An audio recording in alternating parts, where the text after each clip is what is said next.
Welcome to Careers in Finance. My name is Andrew Stotz, and I'm excited to bring you today's session where we talk about careers in finance. How do you start a career in finance? How do you grow your career in finance? How are you successful in your career in finance? For me, I started my career in finance in 1993, and I can say I had a great time, met great people, really enjoyed myself in my job in finance. And I hope that's going to be the same for you. And that's part of the reason why I like to talk to people about careers in finance, because I want to show people that we can have careers in finance that are fun and challenging and ultimately things that we really enjoy. So today's special guest, I'm going to bring him on now. His name is Pichet, and I'm really excited to have him on. So let's just bring him right here. Pichet, welcome to Careers in Finance. Hi, Andrew. Great to be here. Yeah, it's great to have you with us, and I've really been looking forward to talking to you to kind of learn about your journey in finance. We've lived somewhat parallel lives without much crossing over. Never actually worked in any deal. Yeah. No, we definitely were kind of in different directions. But I think why don't we start off with you introducing yourself and what you're doing now, and then later we'll start to talk about how'd you get there. Okay. My name is Pichet, and I'm currently work as president of Bualuang Securities. That's a full-time job, but actually I kind of like do a lot of time with another kind of work, which is the association work. I'm the chairman of the Association of Thai Securities Companies, and also I also sit on the board of governors of the Stock Exchange of Thailand. So that those two eat up a lot of my time. Yeah, it's always I always wonder how people can manage. Obviously, just running a business is already. I know. I also wonder that. How do you manage it? Tell me more about how you manage your time. Oh, it's a nightmare actually. I'm lucky that I have a very good staff, very good team at Bualuang to help manage the team and also the system here with the support of the bank and the directors also help a lot. So basically, we have to make sure that we have a good team, good system, so that we can also do industry work.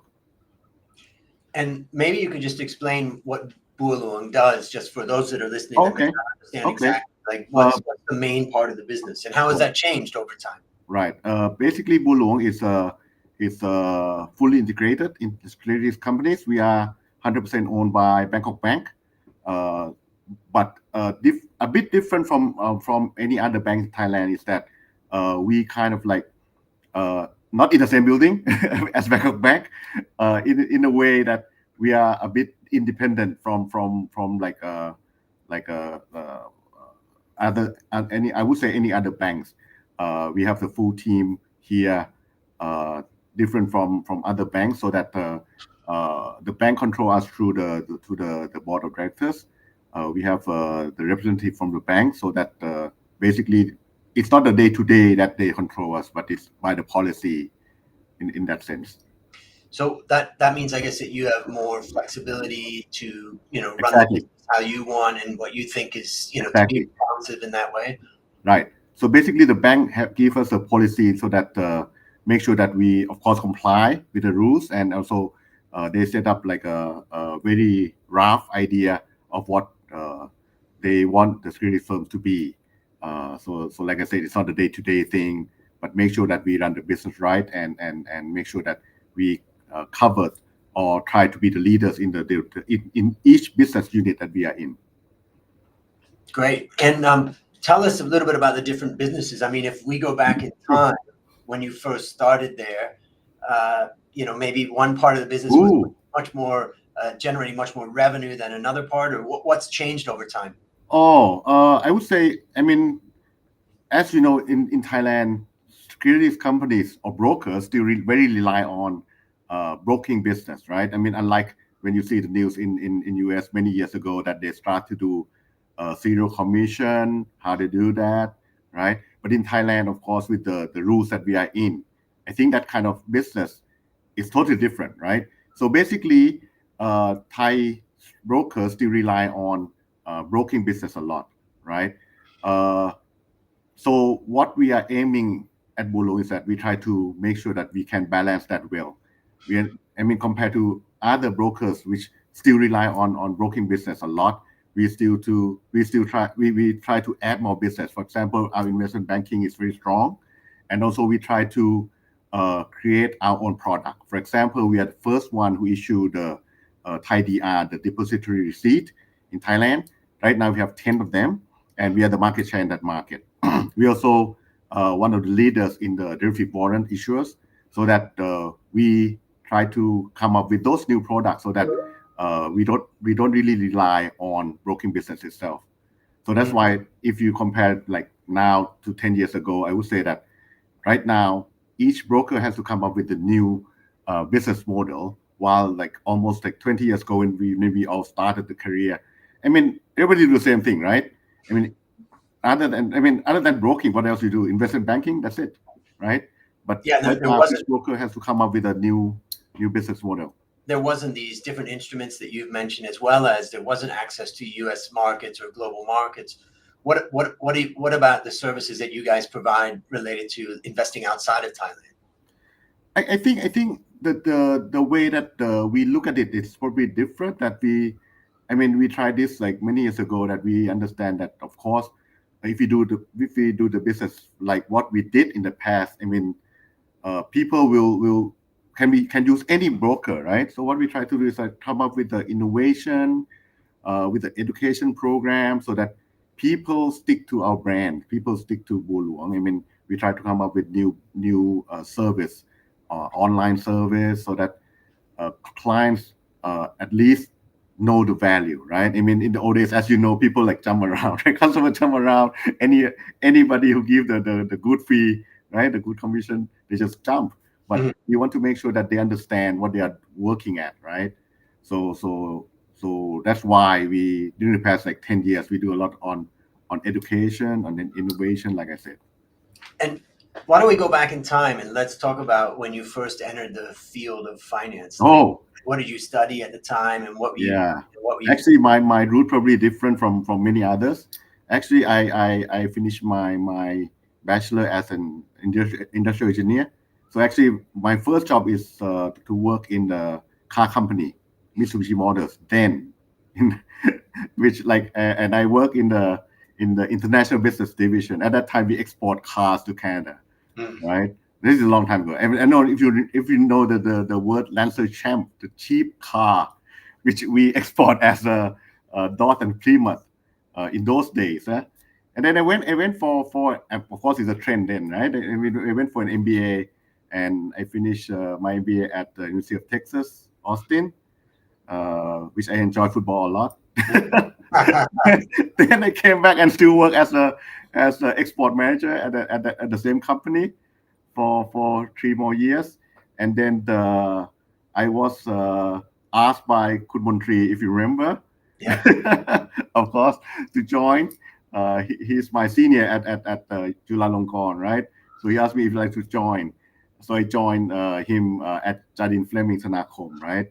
The name that what is Jardine Fleming Sanakom, right? Long gone, right? So I joined him in. What were things like then? At that time, I was at maybe WI Carr or something like that. Oh yeah, those names that not exist now, right? Yeah, exactly. But what was going on in those days? What was hot? Actually, I have no idea. You want this show to be fun, right? I can tell you this. Khun Montri asked me if I was to join. I said, "What do you do?" He said he issued this ECD. I said, "What is ECD?" He said, "Euro convertible debenture." I said, "What is Euro convertible debenture?" He explained me into Thai, right? I said, "What is that?" I still don't understand what it is. So basically, I joined the team without knowing much about it, right? So 1994 is a fun year, actually. For me, every day is a new day. I start my career when I only know 2 stocks, BBL, because my dad worked for BBL. Right. And I know the other stock is CED, Science and Education. Remember that? Because I translate a book for them. That was a long time ago. That's crazy. Every day is a new day. I came to office like 7 o'clock. I read about like 4 to 5 newspapers to understand what the business is all about. talk to people, learn about the business from nothing. Because even though I finished my MBA in, actually it's a double major, it's a finance and marketing. I don't have much idea of finance. I can tell you that. But you were good at marketing. Yes, I think I'm good in marketing. Yes. Yes, marketing is a challenge, I tell you. Yeah. It's fun. I just want to mention to the people that are listening and viewing, feel free to ask any questions. Happy to bring those questions on board. When exactly did you start? You started in '94 in the. I joined Kun Montri in investment banking, and actually it's a marketing part of investment banking.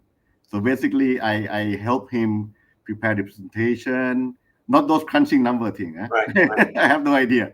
So I help him present the work, that kind of stuff. Do those syndication and things. So I worked with him for like 6 years, and then that's like in the year 2000. But Right. actually, it's very fun because at the time our team is a very young team. I think most of the people are like 30 years old. That's all. I mean, you know, Kun Kaur, right? Kun Kaur also like only 1 year older than me. So it's a young team. So we work really hard. I would say that I always tell my people that at that time it's so funny that people at Jardine Fleming, we work until 11 to make decision if we're gonna go home or not. Because in this building, Silom Complex, after 11, you need to call them to ask for the elevator. That's all. So that's why you just make the decision at 11 if you're going to go home or not. That's all. It's just a stupid thing. It's crazy. At that time, I was at SIAC all summer tall at Tamanok Finance, Dynamic Eastern. Oh, yeah. And in the old building that's long gone. But yeah, it was I remember, late nights there, and yeah. I didn't work that late, though, I must say, in my career, because as an analyst on the sell side, I had to get in super early, and then that's different. I would come in early, and then I would, at about 6 or something, I would be gone. In fact, I tell people I never really worked evenings, but when you're working on deals and those types of things, I think you end up working a very different type of day. Yeah. Sometimes we go out to client's office and come back like 6 o'clock and start our work. So it's like a day shift at client's office, night shift in our office. At that time in 1994, the Stock Exchange of Thailand was trading at 1789. In Something fact, like that. January of 1994 was the peak. I had been in the market for about 4 months, and it had already doubled. And then it was a long slide down to the bottom. Yeah. I was like, I joined in, I think in August. I joined in August, and things were like crazy, yeah. And how did you? What did you do next? So after. This is even more interesting. Actually, my wife and I bought a franchise from US. We bought a master franchise for Jimbori Play and Music. It's a kids business, so it's totally different. So I left JF and helped my wife start that business in 2000. Yeah. We went. I told my boss that I want to go to explore this thing. If I can negotiate for the good price, I'll stay for a week for training.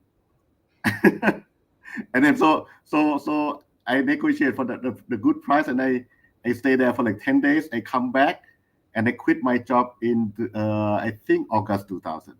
No, June 2000. Something like that. Yeah. And how did that go? That must have been a whole different story. Oh, totally different. Yeah, it's like you become your own boss, right?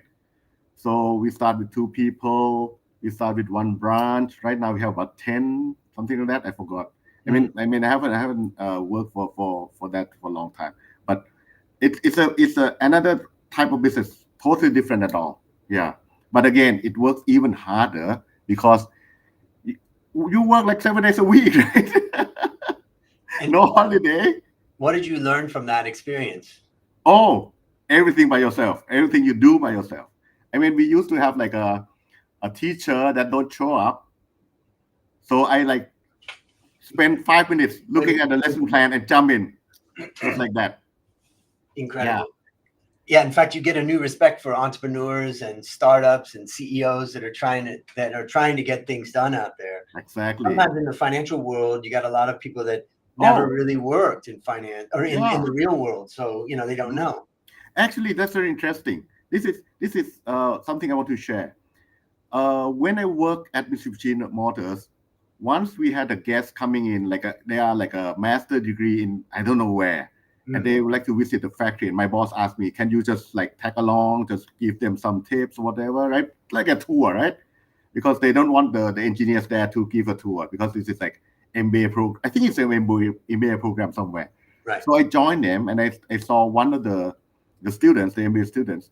They just like this guy just like look at one of the workers working like he just like look at it like this. It's like so seriously. I said, why? You know what he said? He said he works for the bank, a bank. He never saw a person working that hard. I was like, oh, okay. Now you're in a like a car factory. So what do you expect, New right? world. It's another world, right? So you're right. I mean, working in finance is totally different from like those like hands-on, dirty hands, right?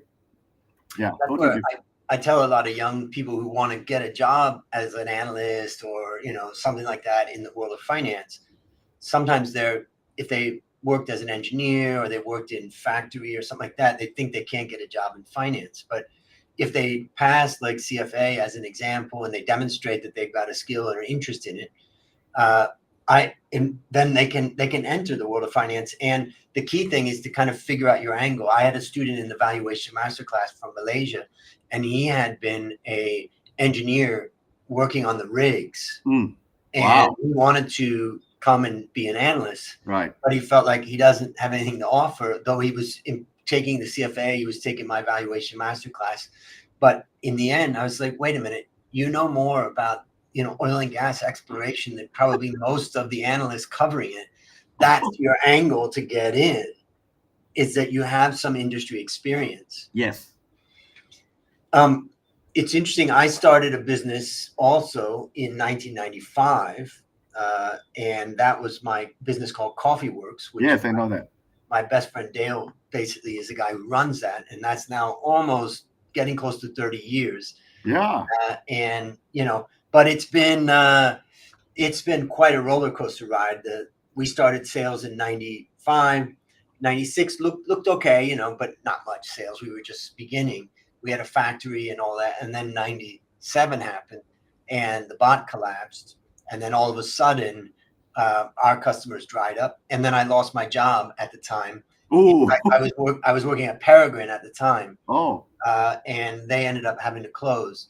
And so we ended up moving into our factory Mm. and staying in the accounting room. We moved out all the stuff, and then we set up 2 beds like we're back at university. And those were some pretty brutal times. I mean, what was going on in your life in 1997 when the 97 crisis hit?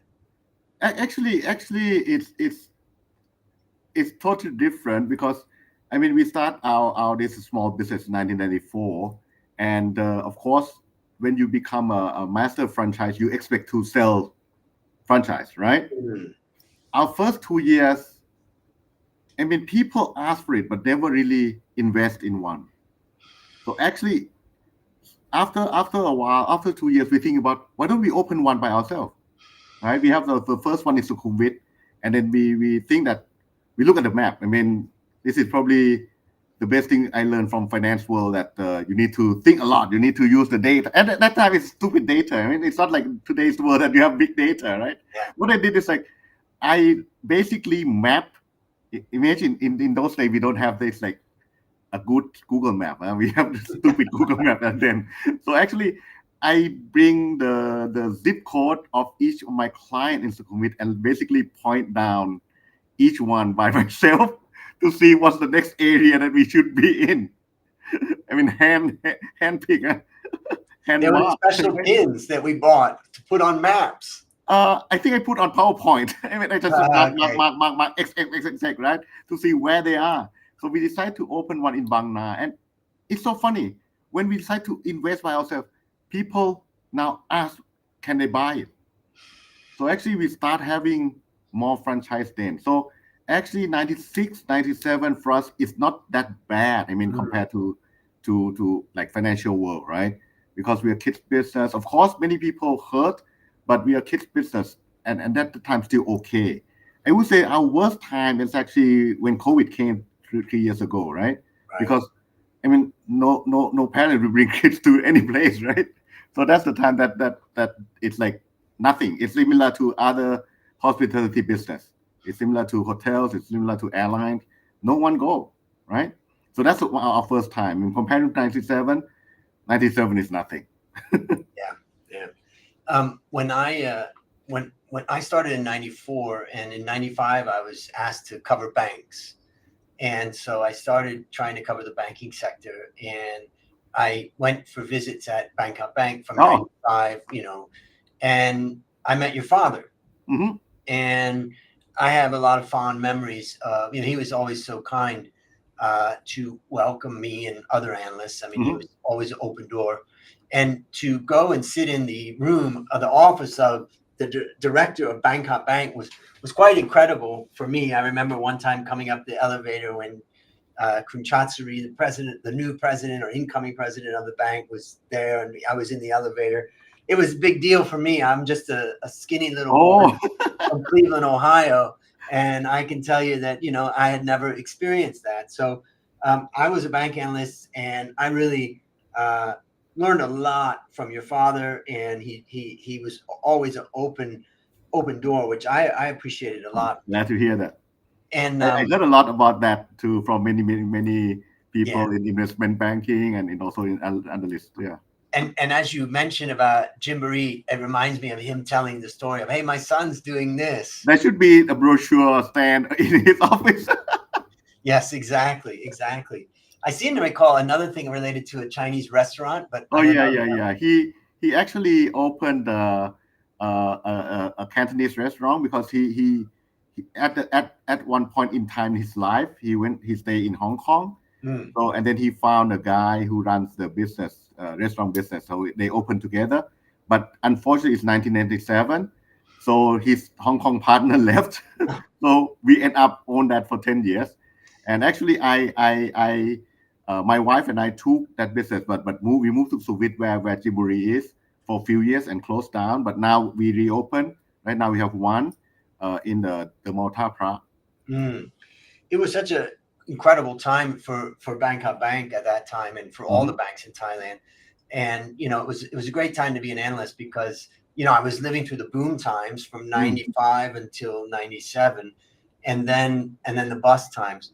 But what I remember about Bangkok Bank was that I always tell people the story from my interpretation. Could be a lot of things wrong with it, but why is it that Bangkok Bank, the family still owns a large part of the bank? Well, one of the things was around the time of the crisis, the bank leadership at that time, I believe that Khun Chatri was still chairman. Your father was on the board, and I believe Chatsuri was maybe the president by then at that time. But they had done an issuance of shares at a very favorable price for foreign investors. In those days, we had premiums, right, where foreign investors paid a lot more. And that was a very savvy move. I think it happened like right before the crisis happened, which brought in a large amount of capital. And then the second part of this was when the devaluation happened, Bangkok Bank still had about 25% of its assets outside of Thailand. So that was the second thing that allowed Bangkok Bank to weather the storm. But the third one was quite interesting, where Bangkok Bank went out. They were the only ones that would have such a huge amount of US dollar denominated ECDs or convertibles and other types of bonds that were outstanding. And then the bank bought those bonds up at pennies or 10 cents on the dollar or whatever that price was, because the world thought Thai banks were all going to collapse. And they were able to book about a 6 or 7 billion baht gain in their P&L at the time, which boosted the capital, which prevented them from having to do a massively dilutive issue, which all the other banks ended up having to do. And I just remember being an analyst at that time and watching it all going on. And I just felt like, what an amazing time for Thailand. And what an interesting difference between, let's say, the different banks and how they handle the situation. Yeah, each one come up with different policy, right? Different strategy. Yeah. So tell us, keep going. When did you start to work with Bualuang? Yeah, so actually I work for my own company from 2000 until like I think 2005, and then the Bulong called me and asked if I want to be an independent director, because at the time Bulong listed on the stock exchange, Mm. right? So I joined Bulong actually first as an independent director, right? Just attend meeting, right? Like 5 6 meetings a year with like audit committee, whatever. And then in 2008, after the crisis, another crisis, right? We talk about crisis. Yeah, in 2008, after September, when Lehman gone, right? I think at that time, uh, there's also a change in Buluang, and the the president then he would like to step down. So my executive chairman Chong, he asked me if like to join as a president. I was like, what? Right? I mean, wow, really? That's a big So role. I know. I was like, okay. So I like evaluate and think about it, like, and they consult a few of my friends and colleague and ex-colleague, and they said, why not? Right? I think you think. I mean, if they think you can do it, you do it, right? So I stepped in February 2009, and restart the whole career again, right? I mean, and as you know, I mean, I was only the investment banker, and to run the whole company is totally different story, right? You need to understand like your work, like Mm. analyst work, and you need to understand broking, which I don't know much about it. Need to understand even the asset management part, because Bulong also run a private fund then. So it's like it's another new world. It's like every day is a new day again. Where a lot of young people feel intimidated. Some people feel imposter syndrome and things like that. How did you handle, going into such a big role, without having prior, let's say, build up to it? I think it's all about mindset, right? I mean, if you have a good mindset, you just want to do it. I'm okay. Let's put it this way. My father taught me that you will always try your best. So I have my mindset that I mean just try your best, right? Right. I was like, okay, let's do it. And like I said, I mean part of it. I think Bulung has a very good system, very good team, so that helps a lot. But Mm. again, you need to learn a lot too, right? So every day, it's like you go into one meeting. It's like you go back to college years. That each hour is different subject, right? You step in. It's like, okay, this is physics, this is math, this is English, this is whatever. Yeah, well, the other thing about, your father, and I think it carries on with you, is that you treat people in a kind way, so if you treat people in a good way, then, people respond and you get the support and the help that you need to achieve your goals, is what I I would think say. that's part of it too. I always like to. I think I'm a people person, right? And I'm not really that good in the technical side, so I think I'm good at people. So I talk to people a lot. I ask questions a lot, which is very interesting, because in this business, I would say that no one knows everything, right? I can tell you the one good story. I mean, as a chairman, and also when I start as one of the directors of the association, that's one question from one guy asking some question, which is like, he's a senior guy. He's much more senior than me. Why he asked that question? And I just realized, because in our business, there are a lot of things that no one knows everything. Mm. So in this world, it's very good that you just ask question, right? If you don't know, make sure you know. And how do you go for people that feel like uh, I'm going to appear as though I'm stupid or I don't know? How do you what advice do you give to people that feel that way? I think it's the way you ask too, right? Of course, you ask the same question, but you don't ask in a stupid way, Right, right. right? To make sure that you ask. Sometimes you ask in a way that you want to reconfirm your understanding. Hmm. You want to make sure that that definition and your definition is the same definition, right? Yeah, Because this happen a lot in our world, right? yeah. So It's hard to. I think for a lot of people to ask questions, they get caught up in wanting to look good. I think one of the things I liked about being an analyst is you have to ask questions. It's like Yes. a journalist, and even at my age now and where I'm at, I've interviewed more than 800 people on my podcast, on my Worst Investment Ever podcast, and it's all about asking questions and most importantly, listening. Exactly. Once I have a friend who wants to start a new business. He want to sell something about kids, right? So he come to me and just like test the idea. And I keep asking questions in a way that he wonder why I know about his business. I don't know anything about his business.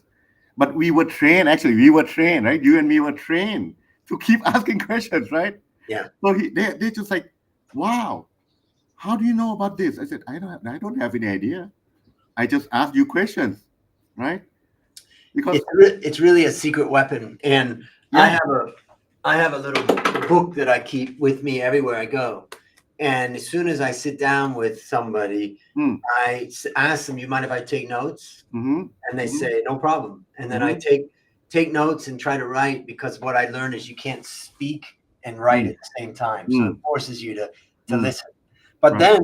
then you go back to them and say, okay, so let me just review what you've said. You said this, and that. And then it helps to make sure that I understand what they're saying. But also people appreciate it when you listen. Right. You reaffirm what you get from him, right?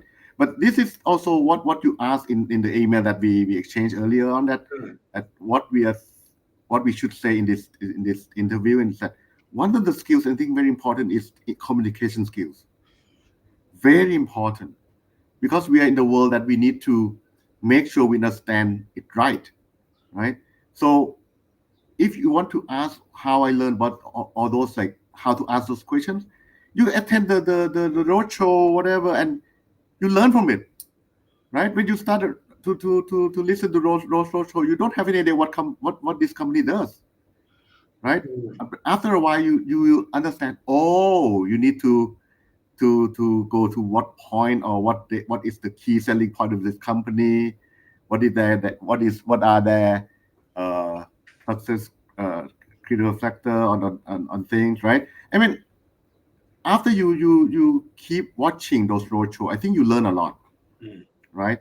And you need to understand or learn how to ask questions on those, right? And after a while, you just get it. It's an interesting point about communication too. I sent out an email to my students at university, and I went and I sent out some stuff on the first day, and then I went back the next week and I asked the question to them. There's like 30 people in the class, in this particular class, and I asked them the question, how many people do you think responded to that email? And they said, I don't know, 5 or 10 or different guesses, and I said 0. Ooh. Not one of these. And we're not talking about, we're talking about some of Thailand's best students, and they weren't communicating. And I think that the idea of communicating with your boss. Yeah, I think that's one of the culture that we face. I mean, that's even now. That happened in my years, but still happen. It still happens, and I don't think in your years you could argue that maybe it was a little bit more Grang Jai or yeah. That's very Thai, right? Very Thai style. There's some of that, but I would say I think people are so used to getting messages and not responding that they don't know that, hey, you should respond to this, or if you respond to this, you're going to stand out. It's just like everybody's on some sort of email list, right, these days, and you get some emails. Well, it's the same principle. A guy may have an email list sending out 10 emails, 10,000 people. Nobody responds. So I always write back and say, oh, that was really good. Oh, that was interesting. What do you think about that? And now you have a conversation with the people, and people are more accessible. I have another joke for you. Tell me. About responding things. During my first year at my MBA, of course, I have a couple of Thai friends attending the same class. At Austin, we have about the class is so big, it's like 60 people for an MBA course. And American professors talk something, make up one joke, which of course the whole class laugh, and I laugh, right? And my Thai friend asked, "What is all about?" You know what I said? I have no idea. I just want to participate. Be part of it. It's American joke, and I don't have any idea. But I want to let him know that this Thai stupid student laugh. You're enjoying. Yeah, the communication thing got even worse with COVID, where I think people really got, Oh yeah, damaged in yeah. that the way that they communicate, the way they interact. Hmm. And I see, what I think, is some cases permanent damage that it's very hard for Yeah. some people to Did you communicate. talk to any professor at universities? Yes. Oh, they had a hard time Yeah. now. No, it's hard for everyone. In fact, I would argue that they just did an experiment on kids, basically, to Oh. see, what's we don't really know what's going to Mhm. happen. I had an intern that came to work with me, and her mother brought her, and it's to my home office, but she wore a mask, and she was in even nowadays, and she was kind of in another world, and eventually after working together she loosened up and stuff. But it was just interesting to see how the communication issue has grown. So for young people out there, I think a key message out of this is don't hesitate to communicate. Yes, and You'll don't hesitate stand to out. ask. I mean, Yeah, especially for Thai people, we kind of like, yeah, like you said, strange guy, and we kind of like don't want to show that, don't want to make other people think that you're stupid, right? So you don't ask questions. Mm, Yeah. So you need to learn how to ask in the way that it doesn't make you look stupid, yeah, right? And like I said, even in the meeting, in the 10 plus CEO of securities firm, I see people ask questions, which is okay, right? Sometimes you have one instrument that your company doesn't do. How do you know, right? I mean, you don't care. You just ask, right? yeah. I mean that as you say, in the world of finance, it's just an unending amount of new Oh, things and stuff to learn. and every day is a new day. Yeah, no, it's such a great career. I wanted to talk about, my father passed away about 7 years ago, and I know Mhm. your father also passed away, Last year. and I know what that feels like. And we had our dads for most of our lives, and I think we're lucky with that. But I always wanted to tell you something that on the final night of your dad's service at the church, Hmm. I got in the car with my mom and with my driver and my mom to come to attend the service. Hmm. But that night it was raining extremely heavily, Oh, I remember that. and we got stuck in a lot of flood on Sukhumvit, and Uh-huh. then eventually it was going to be difficult for my mom to get out of the car because there Oh, was the water levels up, and so I ended up not being able to make it, and I always felt bad for that. So I just wanted to share that because your father was a shining light, for me when I was thanks very just much. a young guy. So Yeah. I mean, you know what? I I I thought I don't think it's the last day of the service, but I think it's Tuesday that it's also heavy rain, and we have to wait until like probably almost 8 to start the service, or 7:30 instead of 7. yeah, And then about 9 p.m. someone show up. It's the ex bank ex bank executive that show up at about 9. He came from from some provinces, I don't remember, mm, but we still there. So yeah. he's like, oh, I just arrived. Like, wow. Yeah, that night was horrible. Yeah. Yeah, well, I appreciate, the what your father did to, just a young guy like me coming to Thailand and all of that. Let's now just spend a few minutes talking about some of your advice. You've got some wisdom that you've built up over years, Hmm. and I know that there's plenty of people that are watching and listening who are building their careers in finance. Mm. There's some that are trying to start and get into finance, but there's plenty of people who have signed up to join this and who are either watching or listening or watch it afterwards. What are some tips that you would give from your experience about how to advance your career and how to have a better career? I think the first thing for the work, especially for the work in finance, is your integrity. I think very important. You need to be very ethical. You're working on somebody else's money, right? So that's the first thing I would say that whoever wants to come in this world must have. Uh, but again, uh, I mean nowadays it's not so easy, right? For those young guns because you have so many variety of works, right? Many people go startup, many people go fintech, tech world, finance. Not like 20 years ago that we are called like the golden people, right? Those are the days. Those are the days. But I think finance world is still very very important to this world, and I would say that of course compared to the tech, it might not be the best uh, paying job in the world now, but it's the work that give you one thing that I don't think any other thing give you. It gives you the knowledge about how to finance, or your personal finance. Mm. Give you the opportunities for you to learn about investing, about financing, which everybody needs to work with money, right?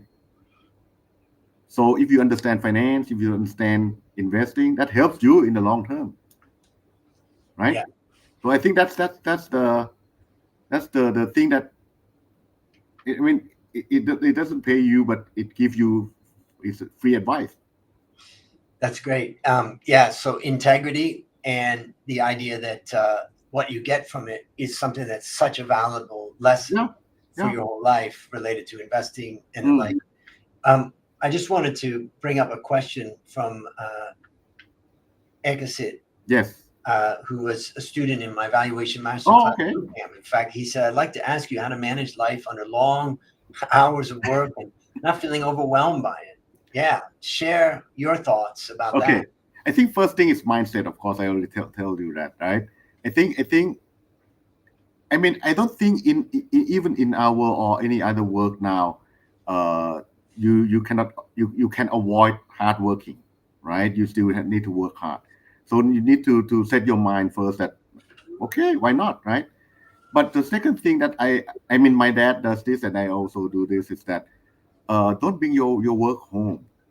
I mean, once you step out of your office, make sure that you cut off your mind. Otherwise, it's too much. I mean, you probably cannot sleep, right? Because your head's still full of things, right? That happens sometimes, of course. I mean, I cannot avoid that. Sometimes you have something that really serious, of course. Yeah. But try to learn how to just cut off, right? Once you go home, you just enjoy, see your kids, like you talk to your mom, whatsoever, Yeah. right? Enjoy your football, enjoy your Netflix, whatsoever, right? I mean, otherwise it's too much. Try to do Yeah. that, and you'll be okay. That's good advice. So separate. Now that's harder these days when people are It's working hard. from It's home hard. I and know. then like I that. I mean, know people line you, right? my father worked from home almost all of his career as a salesman for DuPont. Oh, And what my father generally did, he didn't do it all the time, but particularly when he was younger, but he would dress up hmm. to go to work in the Oh, house. okay. Not necessarily a tie, but a nice outfit, a Right, nice right, right. pair of shoes. And I carry that same habit in that, Hmm. in Thailand we don't wear shoes in the house, but I have a pair of shoes for my office that's like my work shoes. Right. And whenever I'm working, I'm wearing those shoes. And then when I'm relaxing, I take those shoes off. So just symbolism, I know. something like that can This help is us. very interesting because as I mentioned to you that I watch football. I watch NFL. Yep. It's so it's so strange that sometimes we see a team, a coach asks the player to wear business suit when they go to the game. It's Right. like they don't really they wear uniform, right? But on the bus the coach asks them to wear suit. So like you said, they want to treat this as work. And professionals, Yeah, professional. Um, Wow. Another thing that I did in my case is that I liked reading, and when I went into my bedroom, I always had a great book to read, and Mm, then I would just get into a book, and then I would, just lose myself in that. And I think the other thing for me is that I never used an alarm clock almost in my whole life, mm, basically. Really? And particularly when I came to Thailand, I stopped any type of alarm clock. Oh, And so I wake up naturally in the morning all of my life. But wow. Your bio clock is very good. my bio clock is definitely, it's got a lot of practice, basically. But basically, one of the things, and I know because I talk to a lot of young people about how to be efficient and effective and all that, I always tell them never, ever take from your sleep to be more effective. It will have a True. cost, in productivity in the day and in your health long term. So I think another thing is making sure you get a good night's sleep is critical. Totally agree. I mean, I'm an early guy, so I sleep early and wake up early. Yeah. I mean, I'm not a party guy also, so I don't enjoy partying. Yes, I know that feeling. And I also, as a sell side analyst, you take fund managers out and all that. Yeah. But I never took fund managers out in the evening. I left that to other people, and I always had lunch with them. So I think that's another thing is that ultimately, you have to set your own boundaries. The company and the boss is going to roll over those boundaries if you don't set them. And any good boss, if you set a policy like I've got a family event and I have to go home tonight at 6, make it clear, set your boundaries. And another example of that, when I graduated from university, I studied at Cal State Long Beach, and then I finished my bachelor's degree and I got hired by Pepsi. And on the first day of Pepsi, I asked my boss if it's okay if I leave at 5 p.m. And he said, why? And I said, because I start my MBA tonight. And he said, oh, absolutely. In fact, Pepsi paid for my MBA. If I got the grades, they reimbursed. So I have to thank Pepsi for that. But the point is, the two other guys that started in the same operation as me with the same education and all that, they were shocked that I said that. And then I stood up for myself and said, I'm going to be doing my MBA. But 2 years later, after having stood up for myself, I had my MBA, and I had set limits. And I think a lot of people complain about, about work hours and all that, but they're letting it happen. You have to set limits. That's true. Yeah. That's really true. And let me ask you another piece of advice, and we're gonna wrap up in just a second. But the piece of advice is about just life in general. You've been through a lot of experiences, and I'm just curious, like, what's your philosophy on life, or what are some of the things that you've learned that you could share with the people watching and listening, so that they can incorporate something like that into their life? I think go back to what my father taught us, is that try your best. I think it's a very simple thing, but it helps you on the mindset thing, because especially if in this world, in this finance world, because many times you try your best, but the market goes the opposite way. You cannot do anything, right? I mean, many years ago in 1990, actually, 1 year earlier than the crisis, 1996. I remember that at the time, like I told you, Kun Montri told us to sell ECD, right? So I went on the roadshow. I mean, we had like a 6-week operation work to prepare a company to go for a roadshow. Actually, I mean, each guy we were assigned to do different companies, right? At that time, I helped Central Patana on roadshow to I mean, it's like a world roadshow, right? You go UK, you finish in UK, you start from Singapore, Hong Kong, blah blah blah, right? And you close in UK. I remember that during the time that we went to New York, at the time Dow went down like 200 points. That time, not now. 200 points then was like crisis. And remember, the fund manager asked at the time Kun Sithi-Amnuai, right? What are you doing? Why are you here? They don't want to talk to us, right? So basically, the market was so bad. And then I remember when we went into UK, into Fleming office in UK, London, we had the closing meeting, and at that time Ian Hannum was the head of capital markets at Fleming. And we have Kun Korn, we have Kun Sithi-Amnuai, myself, and CFO of Central Patana. And then Ian Hannum said that we won't sell anything other than your ECD. And he left. It's like, what's going on? So basically, Kun Korn have to explain that. Basically, Fleming is so committed that Fleming will not sell any other instrument. So when the market opened, CPN will be the first issue to go.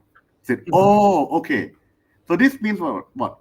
We had like 6 hard working weeks to prepare for this, but the market didn't go along, right? What are you gonna do? Yeah.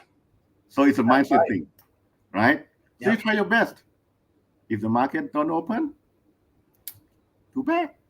That's it. Yeah. That's great advice, to just try your best, do your Try best. your best.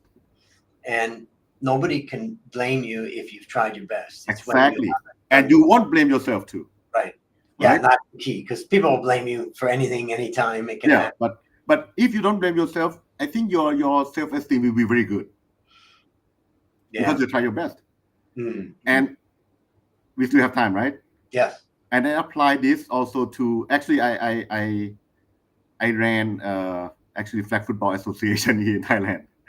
I won't now, but this is like 2014, almost 10 years ago. We had the Asian Beach Game in Thailand in Phuket, and Thai team participate. So I told my players, try your best.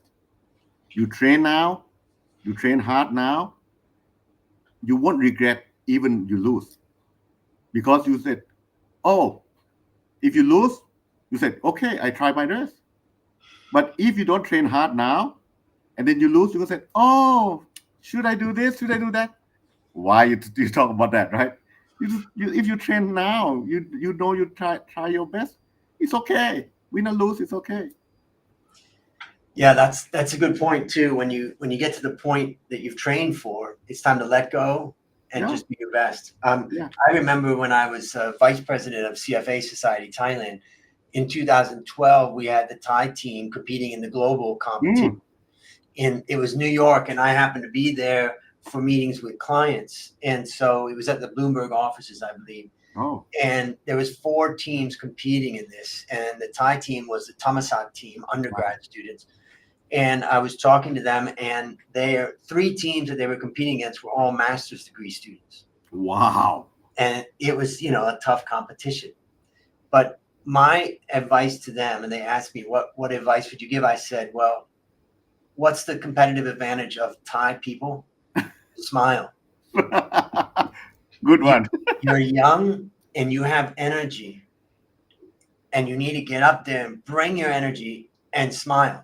And being an underdog is good. Yeah. And they got up there, they did an amazing job, and they won the Global Research Challenge. All right. They were the best team out of 3,000 teams that were competing or whatever it was globally. But, I want to kind of end it with the idea of what are some uniquenesses about Thailand. And, having lived now longer in Thailand than I lived in the US, I've seen a lot. And in fact, I have a course coming up next year at Satsin about, 4 unconventional or contradictory ideas about management. And one of them is about KPIs. And I know KPIs are all the rage in the world of business these days. Particularly, I'm talking about individual KPIs. But one of the things that is the beautiful strength of Thai people in the working environment is that what's important to them is a harmonious working environment. Wow. And I've observed that, and it doesn't matter so much for Americans, but it matters for Thai people. And so one of the lessons that I've learned is be careful about over incentivizing individuals in the work environment, because they'll lose that uniqueness of the Thai culture, which is to have a cohesive work environment.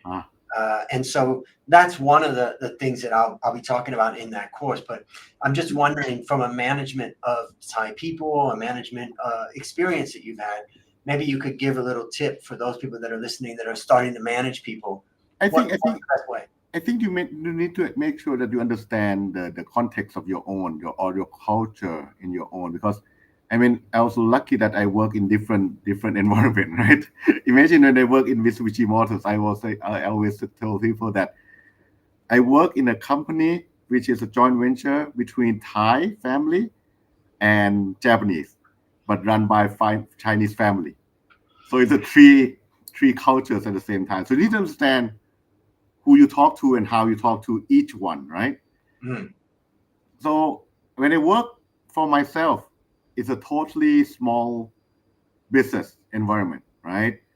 My wife and I run it. Of course, sometimes we don't see, not sometimes, many times we don't see the same view of the business, right? So you also have to understand also, right? And you work with the teachers who just newly graduate. Most of them are from totally background from me. Also, you need to adjust yourself, adjust your philosophy of working. And many times you have to teach them how to think because they just freshly out of school and no idea, right? But you teach them in a way that they can run as a teacher for American franchise. So that's another way, right? Now I'm in a big office, almost 800 people. We have front office, back office, totally different people from different background. You have those research analysts, very capable guy, those high fly investment bankers, right? To the sales, the investment consultant, which even more variety, right? So you need to make sure that you talk to each person, you have to talk to different person in different ways, right? My philosophy is that each person, each one has different button to push, right? So you need to make sure that you understand the difference of people. Great advice. We did get a question here, which is, what advice would you give to a professional in the early career years who wants to transition from corporate development analyst role in developing country, I believe in this case maybe Myanmar, to a public market analyst job, for example, an equity research analyst or capital market analyst role in Thailand? Whoa, that's a tough question. Yeah. But I mean, basically, you want to move to Thailand or what? I mean, I guess that's part of it. But let's say that transition. Let's just say generally. Let's talk about transitioning from corporate development analyst. No, I think analysts in Thailand is very open work. I think we are short of it, right? I mean, from what I talked to Kun Paiboon, right? Yep. I mean, the number of analysts never increased. We have about 300 plus, and that's it, right? Because of the cost issue, right? Like I said earlier, that broking business doesn't seem to be like a good business for a while. So security companies, I think, limit the number of analysts. So I think, yes, in a way, you should be able to find jobs, analyst job in Thailand. There's a lot of opportunities, and like Andrew said, analysts need to come up early. Actually, it's very interesting that when I went to give a talk to a Bangkok Bank program, the student internship program, a student came to me and asked, "I want to be an analyst." I said, "Are you prepare yourself? Do you prepare yourself to come up at 6 or 7?" It's like stunned. I said, different world. How badly do you want it? They don't understand, right? So I mean, that's why it's not easy, right? It's not easy. You need to adjust yourself to that kind of work too, right? Yep. I mean, and I'll just give a little bit of advice. The first one is make sure you do the CFA program, because that's evidence that you have a commitment. Yeah. To, the type of analysis that has to be done. Yeah. That's the first thing that I would say. The other thing is that try to start analyzing companies right now. And